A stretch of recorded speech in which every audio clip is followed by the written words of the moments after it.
தேவகி, இந்த துயரிலிருந்து விடுபட ஒரு வழி இருக்கிறது.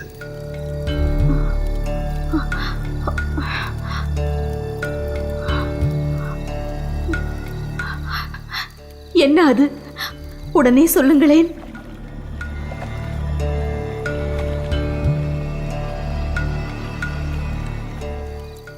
நமக்கு குழந்தைகள் பிறந்தால்தானே அதை உன் அண்ணனால் கொல்ல முடியும். இந்த கொடுமையிலிருந்து விடுபட இதுதான் சிறந்த வழி. நமக்கினி குழந்தையே வேண்டாம். இந்த சிறைச்சாலையில் யோக வாழ்வை மேற்கொள்வோம். நாராயணனே கதி என்று அவன் பாதத்தை சரணடைவோம். நம்மை துயரம் அண்டாது. இப்பொழுதுதான் நிம்மதியாக இருக்கிறது. ஓம் நமோ நாராயணாய. ஓம் நமோ நாராயணாய. இப்பொழுது புரிந்ததா நான் ஏன் வசுதேவரையும் தேவகியையும் என் தாய் தந்தையாக தேர்ந்தெடுத்தேன் என்று? காரணம், அவர்கள் யாரையும் பழி சொல்லாதவர்கள். தங்களை இந்நிலைக்கு ஆளாக்கிய கம்சனை கூட அவர்கள் குற்றம் சொல்லவில்லை. இறைவன் கைவிட்டு விட்டான் என்று நிந்திக்கவில்லை. எப்படிப்பட்ட மகா ஜீவன்கள் அவர்கள்! எந்த குழந்தைக்கும் பெற்றோரை தேர்ந்தெடுக்கும் பாக்கியம் கிட்டுவதில்லை. ஆனால் எனக்கு இப்படிப்பட்ட உயர்ந்த குணம் படைத்த தாய் தந்தையரை தேர்ந்தெடுக்கும் பாக்கியம் கிட்டியிருக்கிறது. உண்மைதான். மனிதனின் குரோத குணம் துன்பத்தில் தான் வெளிப்படும். இவர்களிடம் துன்பத்தில் கூட தெய்வாம்சம் பொருந்துகிறது. நாராயண நாராயண. நாரதா, இப்பொழுதுதான் சிறிது அகமகிழ்ந்திருந்தோம். அதற்குள் வந்துவிட்டாயா? இனி நிலைமை எப்படியோ. உலகத்தில் எனக்கு கிடைக்கும் வரவேற்பை போல வேறு ஒருவருக்கும் கிடைப்பதில்லை. அதற்காக நான் வருத்தப்படுவதும் இல்லை. காரியம் இல்லாமல் வரமாட்டாய். வந்த விஷயத்தை சொல்லு. நாம் ஒன்று நினைத்தால் தெய்வம் ஒன்று நினைக்கும் என்று மானிடர்கள் சொல்லுவார்கள். ஆனால் இங்கோ நிலைமை தலைகீழாக இருக்கிறது. சொல்வதை புரியும்படி சொல் நாரதா. நாராயண நாராயண. எதை சொல்ல? தெய்வங்களாகிய தாங்கள் ஒன்றை நினைக்கிறீர்கள். மானிடர்களாகிய தேவகியும் வசுதேவரும் வேறொன்றை முடிவு செய்து விட்டார்கள். அதைத்தான் சொன்னேன். சற்று விளக்கமாக சொல். நாராயண நாராயண. ஒன்றும் தெரியாதது போல் என்னை கேட்கிறீர்களே. சரி, சொல்கிறேன். எந்த தாய் தந்தையர்தான் தாங்கள் குழந்தையை பெற்றுக்கொண்டு ஒரு கொலைகாரனிடம் கொடுக்கும் கொடூரத்தை தாங்கிக் கொள்வார்கள்? அதனால்தான் இனி குழந்தையே பெற்றுக்கொள்வதில்லை என்ற முடிவுக்கு வந்து விட்டார்கள். அதுவும் சரிதான். உங்களுக்கு சரிதான். ஆனால் கம்சனின் அட்டகாசங்கள் நாளுக்கு நாள் அதிகரித்துக் கொண்டே இருக்கின்றனவே. தந்தையையும் சிறையில் அடைத்து விட்டான். நாட்டு மக்களையும் படாத பாடுபடுத்துகிறான். தேவலோகத்தை எட்டி பிடிக்கும் காலம் வெகு தூரத்தில் இல்லை. சுவாமி, அதர்மம் அதிகரித்து கொண்டே போகிறது. நீங்கள் இன்னும் அமைதி காக்க வேண்டுமா? பரந்தாமா, எனக்கு ஒரு சந்தேகம். பூலோகத்தில் தேவகியின் வயிற்றில் பிறப்பதாக முடிவெடுத்தீர்கள். அது ஏன் 8வது குழந்தை வரை காத்திருக்க வேண்டும்? நீ கேட்பது நியாயமான கேள்விதான். ஆனால் காரண காரியத்தோடு தான் எல்லாம் நடக்கிறது. உரிய காலத்தில் யாம் பூலோகத்தில் அவதரிப்போம். ஸ்ரீமன் நாராயணன் பூலோகத்தில் அவதரிப்பது எளிதான காரியமா என்ன? ஒரு மாமரத்தை எடுத்துக் கொள்வோம். விதை போட்டவுடன் மாங்கனியை எதிர்பார்க்க முடியுமா? முதலில் விதை முளைக்க வேண்டும். பிறகு செடியாகி மரமாக வேண்டும். மரம் பூ பூக்க வேண்டும், காய் காய்க்க வேண்டும். பிறகுதானே மாங்கனியை சுவைக்க முடியும். ஒரு சாதாரண மாங்கனிக்கே இவ்வளவு முன்னேற்பாடுகள் தேவைப்படுகிறது என்றால் உலகின் பரம்பொருளாகிய பரந்தாமன் பூவுலகில் அவதரிப்பதற்கு எத்தனை முன்னேற்பாடுகள் நடந்தேற வேண்டும்.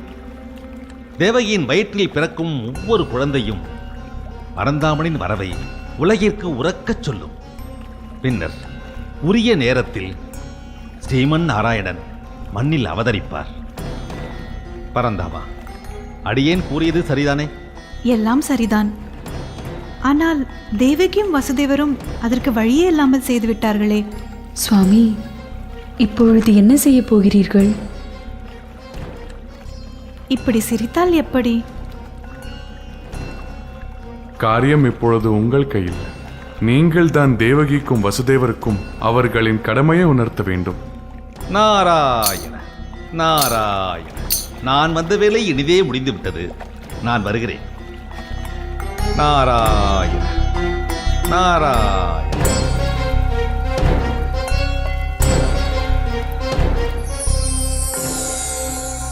தேவகி, வசுதேவா,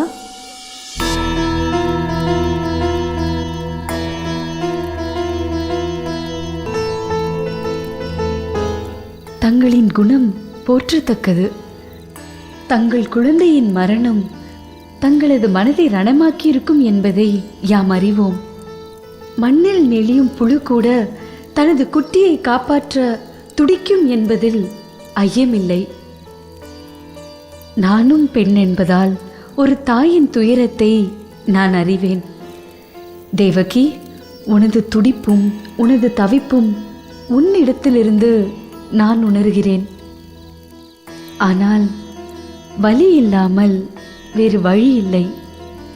இத்துயரம் தற்காலிகமானதே. இதை தங்களிடம் கூறத்தான் நான் இங்கு வந்துள்ளேன். உங்களுக்கு பிறக்கும் குழந்தைகள் அத்தனையும் தெய்வர்களே. தேவர்களே, அவர்களுக்கு மரணம் என்பதே இல்லை. நீங்கள் 8 குழந்தைகளை பெற்றெடுக்க வேண்டும். அதில் 7 குழந்தைகளை கம்சன் கொலை செய்ய வேண்டும். 8வது குழந்தை கம்சன் எனும் அரக்கனை வதம் செய்ய வேண்டும். இதுதான் விதி. இவ்விதியை உங்களால் மாற்ற இயலாது என்பதை நீங்கள் உணர வேண்டும். இவ்வுலகை ஆளும் பரம்பொருள் பரந்தாமா ஸ்ரீமன் நாராயணன் ஸ்ரீகிருஷ்ணராக உன் வயிற்றில் அவதரிக்கப் போகிறார். நாராயணனின் பெற்றோராக நீங்கள் இருக்க வேண்டும் என்பதே பூர்வ ஜென்ம சங்கல்பம். துவாபர யுகம் தொடங்கிவிட்டது. பாரதத்தில் மாபெரும் போர் தொடங்க உள்ளது. ஸ்ரீமன் நாராயணன் ஸ்ரீகிருஷ்ணராக அவதரிக்க வேண்டிய தருணம் நெருங்கிவிட்டது. நாராயணனின் பெற்றோர் என்ற பெயர் உங்களுக்கு கிடைக்கும். உலக நியதிக்காக, உலக நன்மைக்காக நீங்கள் குழந்தைகளை பெற்றெடுக்க வேண்டும். இதுதான் இறைவன் உங்களுக்கு விதித்திருக்கும் நியதி. சஞ்சலங்கள் இல்லாமல் நீங்கள் இருவரும் இணைந்து இல்லறத்தை தொடர வேண்டும். இதுதான் இறைவனின் சித்தம்.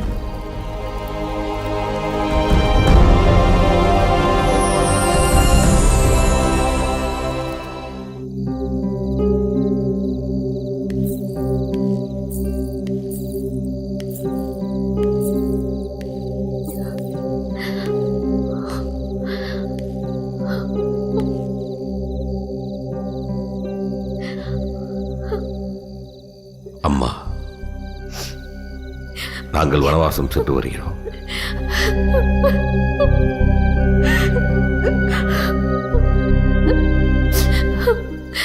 வயதான காலத்தில் பெற்ற பிள்ளையிடம் இருக்க கொடுத்து வைக்காத பாவையிடம் உன் தாய்.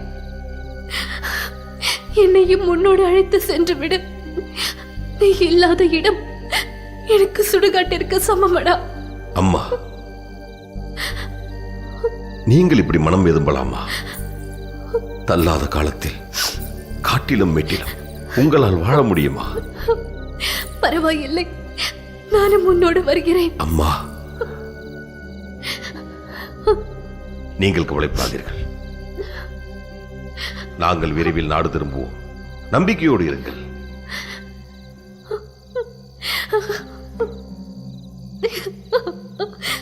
அந்த நம்பிக்கையில் தான் நான் உயிரை கையில் பிடித்துக் கொண்டு காத்திருப்பேன். விடை கொடுங்கள். சென்று வருகிறோம் அம்மா.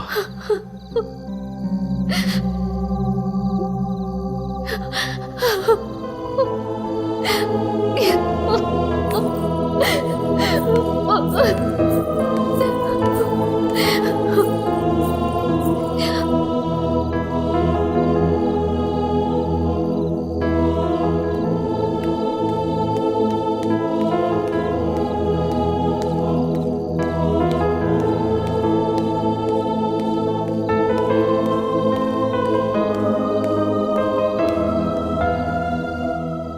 அண்ணி அண்ணி அண்ணி, என்ன விதுரா, ஏன் இந்த பரபரப்பு? பரபரப்பு இருக்காதா என்ன?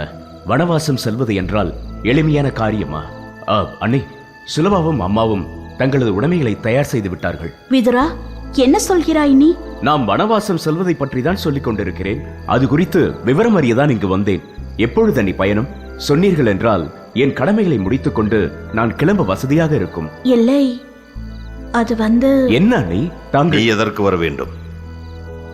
எங்குதான் இருக்கிறீர்களா?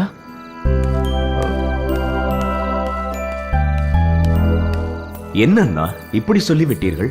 நீங்கள் இல்லாத இந்த இடத்தில் எனக்கு என்ன வேலை? நானும் நிச்சயமாக உங்களோடு வனவாசம் வரதான் போகிறேன். அதை தடுக்க யாராலும் முடியாது. அவசியமில்லை.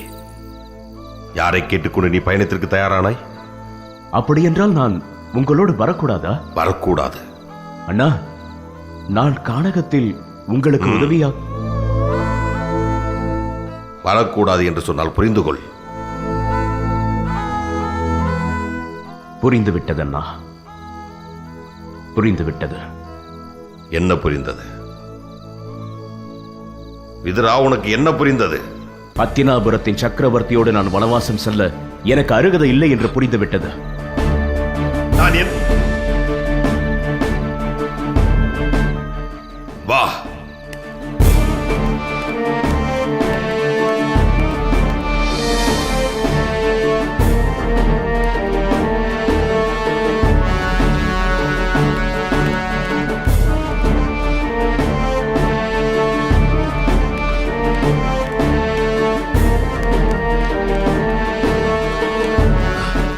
இதுதான் நீ என்னை புரிந்து வைத்திருக்கும் அழகா?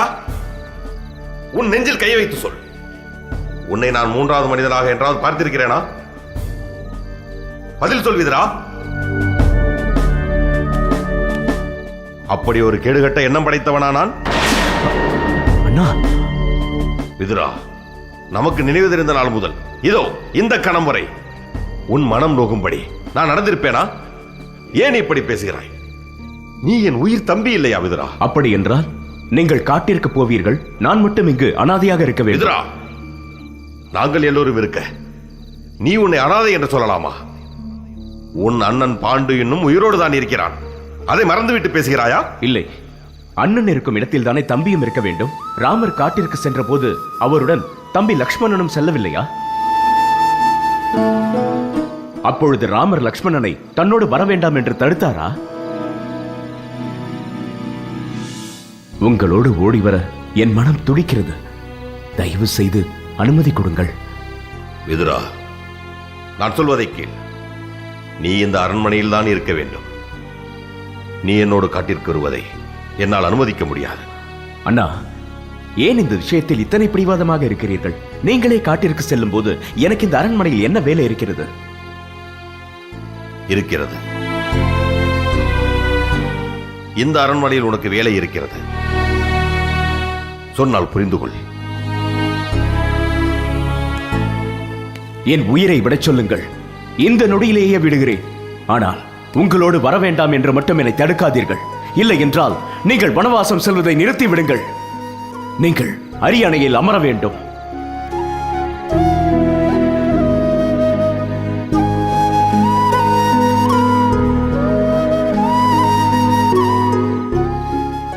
இனியும் முடிமறித்து பேசி பிரயோஜனமில்லை. அண்ணன் திருதராஷ்டிரரின் பிடிவாத குணத்தை நீ அறிவாய்தானே? நான் அரியணை ஏறினால் என்ன நடக்கும்? என்ன நடக்கும்? ஆட்சி சிறப்பாக நடக்கும். விதுரா, நீ நடந்ததை மறந்துவிட்டு பேசுகிறாயே. உனக்கு நான் சொல்லிதான் தெரிய வேண்டுமா? அண்ணனால் நான் அரியணை ஏறுவதை சகித்துக் கொள்ள முடியுமா? எனக்கு முடிசூட்ட முடிவெடுத்த போது அவர் அரண்மனையை துவம்சம் செய்தாரே, அதை நீ மறந்து விட்டாயா? மறக்கவில்லை அண்ணா, மறக்கவில்லை. அதற்காக தானே நீங்கள் திக்விஜயம் செய்தீர்கள். இப்பொழுது நீங்கள் அரியணையில் ஏறுவதுதான் நியாயம். அண்ணன் திருதராஷ்டிரர் தன்னை மாற்றிக்கொள்ளத்தான் வேண்டும். அண்ணன் அவரை ஒருபோதும் மாற்றிக்கொள்ள மாட்டார். நான் அரியணை ஏறினால் என்ன நடக்கும் தெரியுமா? அதை தாங்கிக் கொள்ள முடியாமல் அண்ணன் உயிரை மாய்த்துக் கொள்வார். அவர் உயிர் போனால் அண்ணி காந்தாரி உயிர் வாழ்வார் என்று நீ நினைத்தாயா? கணவனுக்கு பார்வை இல்லையே என்று தன் கண்களையே கட்டிக்கொண்டவர் அவர். கணவனின் உயிர் பறிபோனால் மறுநொடியே அவரும் உயிர் துறப்பார். இந்த 2 மரணங்களும் இந்த அரண்மனையில் அரங்கேறத்தான் வேண்டுமா? அவர்களின் பிணங்கள் மீது ஏறி நான் ஆட்சி செய்ய வேண்டுமா? போதும். இந்த அத்தனாபுர சாம்ராஜ்யம் சந்தித்த மரணங்கள் போதும். நம் ராஜா மாதாவின் நிலையை சற்று எண்ணிப்பார். இளம் வயதிலேயே கணவனை இழந்தார்கள். பட்டம் சுட்டும் நிலையில் ஒரு மகனை பறி கொடுத்தார்கள். இன்னொரு மகனையோ நோய்க்கு பறி கொடுத்தார்கள். அவர்கள் அனுபவித்த சோகங்கள் போதாதா? இந்த மரணங்களையும் கண்டு துயரத்தில் துடிக்க வேண்டுமா? புரிகிறது அண்ணா, புரிகிறது. அதனாலதான் சொல்கிறேன், நானும் உங்களோடு வனவாசம் வந்து விடுகிறேன். மீண்டும் தொடங்கிய இடத்திற்கே வந்து விட்டாயே. இப்போது வெளிப்படையாகவே கேட்கிறேன், சொல். நம் மன்னன் திருதராஷ்டிரர் நல்லவரா?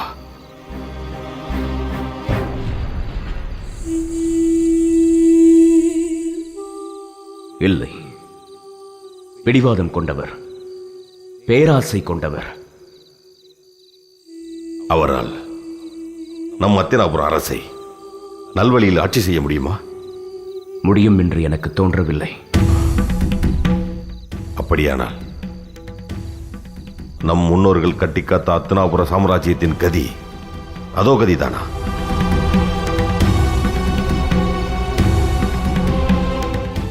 நம் ராஜமாதா அத்தினாபுர பேரரசை கட்டிக்காக்க எத்தனை போராடினார்கள் என்பதை நீ அறியாததா? அவர் பட்ட பாடுகள் எல்லாம் பாழாகிவிடும். நம் பீஷ்ம பிதாமகர் செய்த தியாகங்களும் தீர செயல்களும் அர்த்தமற்றதாகி போய்விடும். அதற்காகத்தான் சொல்கிறேன், நீ இந்த அரண்மனையில் இருப்பதுதான் இதற்கெல்லாம் தீர்வாக அமையும். அத்தினாபுர சாம்ராஜ்யத்தை வழிநடத்தும் பொறுப்பு உனக்கு இருக்கிறது. என்னதான் திருதராஷ்டிரர் மூர்க்க குணம் படைத்தவராக இருந்தாலும் அவர் நம் சகோதரர், பார்வையற்றவர். அவருக்கு பக்கபலமாக இருந்து அவரை நல்வழிப்படுத்த உன்னால் மட்டுமே முடியும். அண்ணா, உங்கள் உத்தரவுப்படியே நடக்கிறேன். ஆனால் ஏனோ என் உள்மனம் கிடந்து துடிக்கிறது. எதற்கும் நீங்கள் கானகத்தில் எச்சரிக்கையாக இருக்க வேண்டும். என்னை பற்றி கவலைப்படாதே. நான் ஒன்றும் குழந்தை அல்ல. எல்லாம் நல்லபடியாகவே நடக்கும். பாண்டு,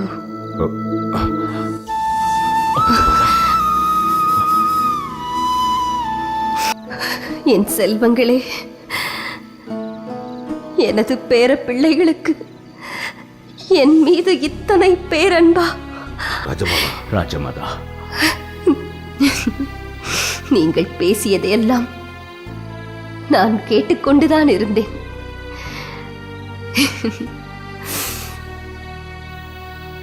நீங்கள் இருவரும் சிறு பிள்ளைகள் என இத்தனை நாள் நான் தவறாக எண்ணியிருந்தேன்.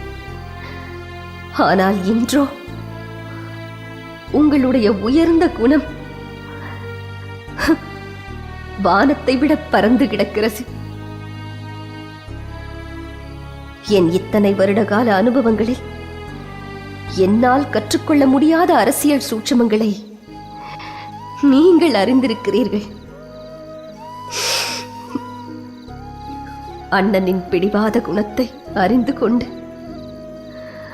அவனுக்காக ராஜ்யத்தை விட்டுக் கொடுத்து வனவாசம் செல்ல துணியும் எனது பேரனின் தியாகத்தை நான் என்னவென்று சொல்வேன்?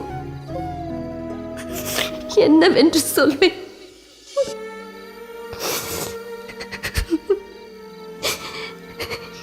நீ பீஷ்மனின் மறு உருவம். அவனுடைய தியாகத்துக்கு நிகரானது உனது தியாகம் அப்பா. ஆம், நீங்கள் அறிவீர்களா? இன்று ராஜமாதாவாக இந்த அரண்மனையில் வலம் வந்து கொண்டிருக்கும் நான் ஒரு சாதாரண மீனவ பெண். ஆனால் அன்று பீஷ்மன் செய்த அந்த தியாகத்தினால்தான் இன்று ஒரு அரசியாக உங்கள் முன் நின்று பேசிக் கொண்டிருக்கிறேன். அஸ்தினாபுரத்தின் அரியாசனத்தில் அரசனாக நான் ஒருபொழுதும் அமரமாட்டேன். என் அரசு உரிமையை இப்பொழுதே நான் துறக்கிறேன்.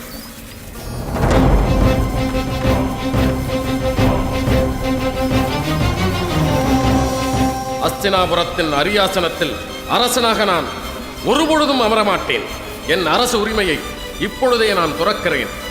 என் அரசு உரிமையை இப்பொழுதே நான் துறக்கிறேன்.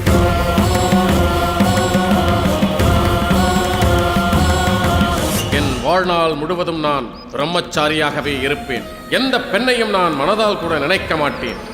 எந்த பெண்ணையும் நான் மனதால் கூட நினைக்க மாட்டேன். எந்த பெண்ணையும் நான் மனதால் கூட நினைக்க மாட்டேன். இது என் தாய் கங்காதேவியின் மீது ஆணை.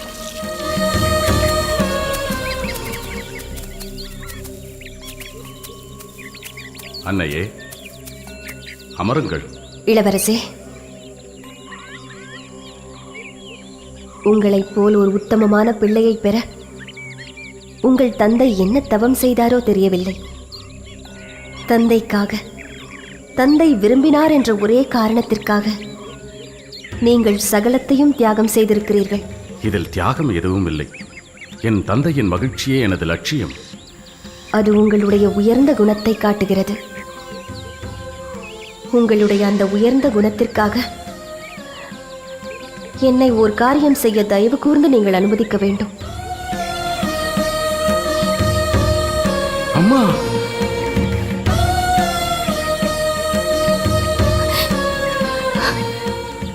இதற்காகத்தான் அம்மா என்று என்னை அழைத்தீர்களே, இதற்காகத்தான். ஹத்தினாபுரத்திற்கு நான் வந்துவிட்டால் உங்கள் தாய் ஸ்தானத்தை நான் அடைந்து விடுவேன். அந்நிலையில் என்னால் செய்ய முடியாத இந்த காரியத்தை இப்பொழுதே செய்து புண்ணியத்தை தேடிக்கொண்டேன். இளவரசே, உங்களைப் போன்ற ஒருவர் பூவுலகில் இன்று வரை பிறக்கவில்லை. இனியும் பிறப்பார் என்ற நம்பிக்கை எனக்கில்லை. உங்கள் கால்களில் விழுவது நான் செய்த பாக்கியம். நான் செய்த பாக்கியம்.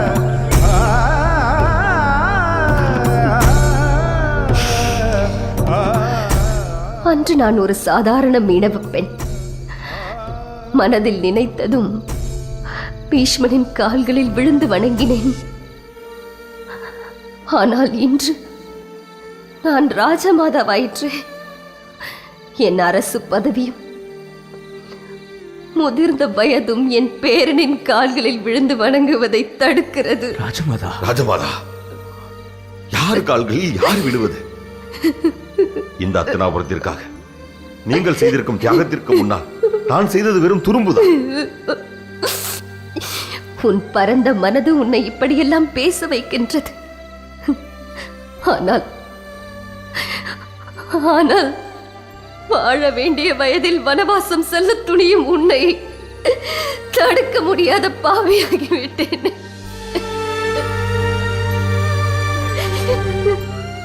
ராஜமாதா, கவலைப்பட வேண்டாம்.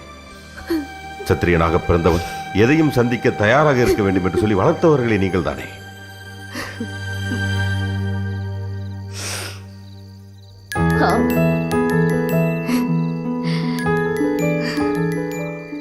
எனது பேர பிள்ளைகள் சத்திரிய சிங்கங்கள் என்பதில் நான் மனநிறைவு கொள்கிறேன். மனநிறைவு கொள்கிறேன்.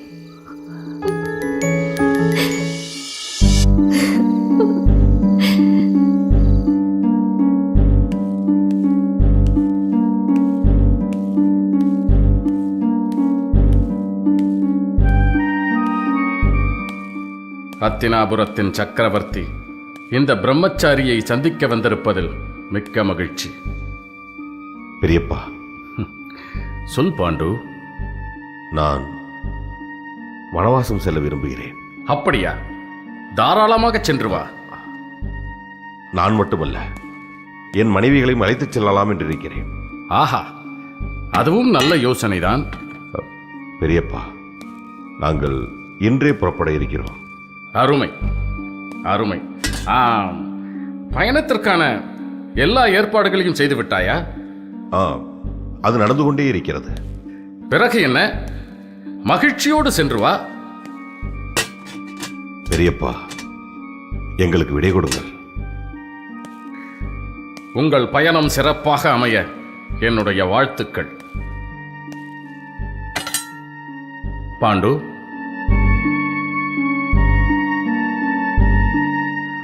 உன்னுடைய இந்த திடீர் வனவாசத்திற்கான காரணத்தை நான் அறிந்து கொள்ளலாமா? போர் போர் என்று அலைந்து திரிந்து அழைத்து போய்விட்டது பெரியப்பா. அது மட்டுமல்ல, அரண்மனை வாழ்வும் சலித்து போய்விட்டது. சிறிது காலம் இயற்கை ரசித்தபடி காட்டில் ஏகாந்தமாக வாழ விரும்புகிறேன். இயற்கையை ரசிக்க வேண்டும், ஏகாந்தமாய் வாழ வேண்டும், அவ்வளவுதானே? ஆமாம். அதற்கு ஏன் பலகாத தூரம் கடந்து காட்டிற்கு செல்ல வேண்டும்? அதுவும் மனைவியர்களோடு. காட்டின் கடுமையான சூழ்நிலைகளை அவர்களால் தாங்க முடியுமா?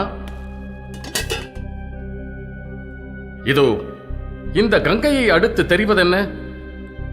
காடுதானே. காடு கைகட்டும் தூரத்தில் இருக்கும் பொழுது எதற்கு கண்காணாத காட்டிற்கு நீ செல்ல வேண்டும்? கங்கை கரைக்கு அருகில் இருக்கும் காட்டிற்கு நீ சென்று வா. இயற்கையை ரசி. உன் விருப்பம் போல் ஏகாந்தமாய் இரு. மறுபடியும் நாடு திரும்பு, ஆட்சியை நடத்து. எப்பொழுது ஏகாந்தம் தேவைப்படுகிறதோ அப்பொழுது மீண்டும் காட்டிற்கு புறப்படு. முடிந்தால் நானும் உன்னுடன் காட்டிற்கு வருகிறேன். நான் சொல்வது சரிதானே?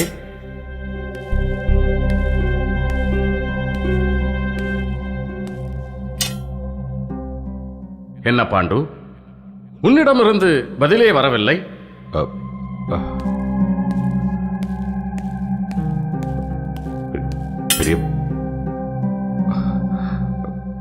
உன் பெரியப்பாவிடமே பொய் சொல்ல துணிந்து விட்டாய் இல்லையா? பெரியப்பா, உண்மையை என்னிடமிருந்து உன்னால் மறைக்க முடியாது பாண்டு. உன் மனதில் என்ன ஓடுகிறது என்பதை உன் கண்களை பார்த்தே சொல்லிவிடுவான் இந்த பெரியப்பா. சொல்லும் பொய்யை கூட உனக்கு பொருத்தமாக சொல்ல தெரியவில்லையடா பாண்டு. பெரியப்பா, என்ன சொல்கிறீர்கள்? உண்மையை சொல்கிறேன். உன்னை நான் அறிவேனடா. நீ பிறந்தது முதல் உன்னுடைய ஒவ்வொரு அசைவுகளையும் கவனித்துக் கொண்டிருக்கிறான் இந்த பீஷ்மன். உன் சகோதரன் திருதராஷ்டிரனுக்காக அரசாளும் உரிமையை நீ மீண்டும் விட்டுக் கொடுக்கிறாய். அப்படித்தானே?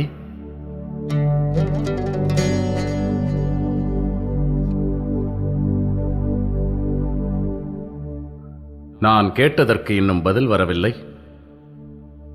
திருதராஷ்டிரன் கையில் நாட்டை தாரை வார்த்துவிட்டு எங்களை எல்லாம் பிரிந்து நீ வனவாசம் செல்ல துணிந்து விட்டாய். அப்படித்தானே? இதை தவிர எனக்கு வேறு வழி தெரியவில்லை பெரியப்பா. நான் அரியணை ஏறினால் என்ன நடக்கும் என்பது தாங்கள் அறியாததா? சரி, உன் விருப்பப்படியே நடக்கட்டும். ஆனால் எனக்கு ஒரு வாக்குறுதி கொடுக்க வேண்டும். உத்தரவிடுங்கள் பெரியப்பா. நீ மீண்டும் இந்த அரண்மனைக்கு திரும்பி வர வேண்டும். நிச்சயம் ஒரு நாள் வருவேன் பெரியப்பா. சத்திரியனுக்கு வீரம் மட்டுமல்ல, விட்டுக் கொடுக்கும் குணமும் அவனுடைய நாட்டை ஆபத்திலிருந்து காக்கும். அதற்கு நீயே சிறந்த உதாரணம். நீதான் இந்த அத்தினாபுரத்தின் சக்கரவர்த்தி.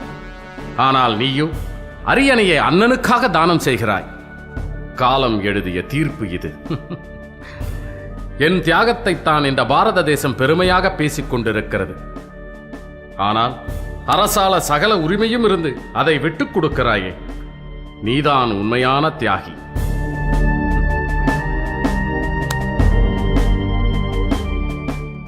மகனே பாண்டு, நலம் உண்டாகட்டும்.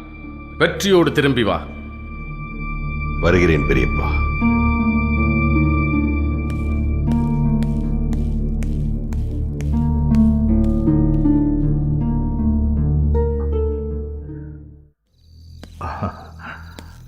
அண்ணா, வா பாண்டு, உனக்காகத்தான் காத்து கொண்டிருக்கிறோம். நீ வருவதாக தகவல் வந்தது.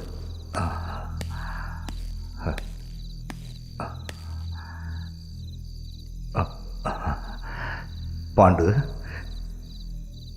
உனக்குத்தான் என் மீது எத்தனை அன்பு. உன்னை போல் என்னை நன்றாக புரிந்து கொண்டவன் இந்த உலகத்தில் யாருமே இல்லை. நீ வனவாசம் செல்லத்தான் வேண்டுமா?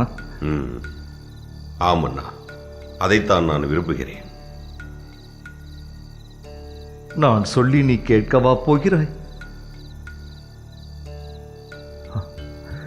சரி, உன் விருப்பம். சரி அண்ணா, போய் வருகிறேன். அண்ணி, சென்று வருகிறேன்.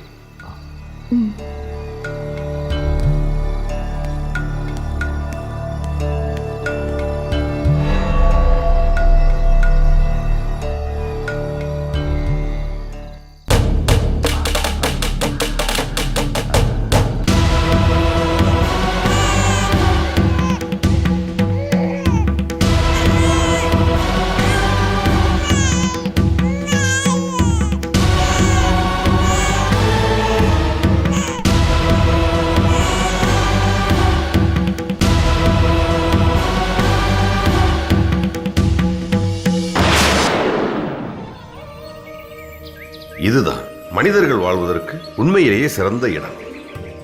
ஆனால் மனிதர்களோ இல்லம் என்னும் முட்டாள் பெட்டிக்குள் அடங்கி கிடக்கிறார்கள்.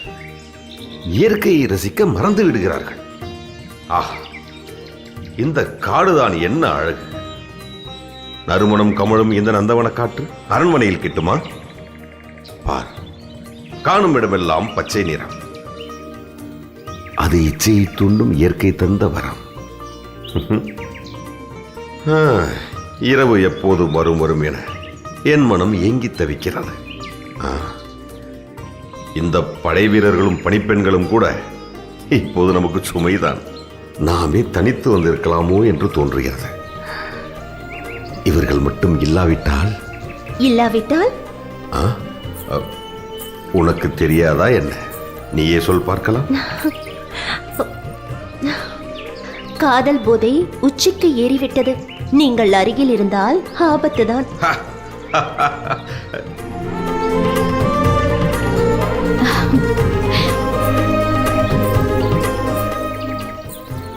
என்ன குந்தி, அப்படி பார்க்கிறாய்? உங்கள் மகிழ்ச்சியே எங்கள் மகிழ்ச்சி. இப்படி உங்களோடு தனித்திருந்து மனம் விட்டு பேசி எத்தனை காலமாகிவிட்டது. இன்றுதான் அந்த பொன்னான வாய்ப்பு எங்களுக்கு கிட்டியது. எங்கு செல்கிறீர்கள்? எங்கள் பேச்சு உங்களுக்கு அதற்குள் அழுத்து விட்டதா? கற்கண்டை விட இனிமையான உங்கள் பேச்சு அதற்குள் அழுக்குமா என்ன? பெண் எங்கே கிளம்பி விட்டீர்கள்? இயற்கை அன்னை என்னை வாவா என்று அழைக்கிறாள். காட்டில் கலந்து திரிய என் மனம் துடிக்கிறது. ஏகாந்தமாக காட்டிற்குள் சென்று வேட்டையாட என் தோள்கள் துடிக்கின்றன. வேட்டையாடிவிட்டு பொழுது சாய்வதற்குள் வந்து விடுகிறேன். சரிதானே?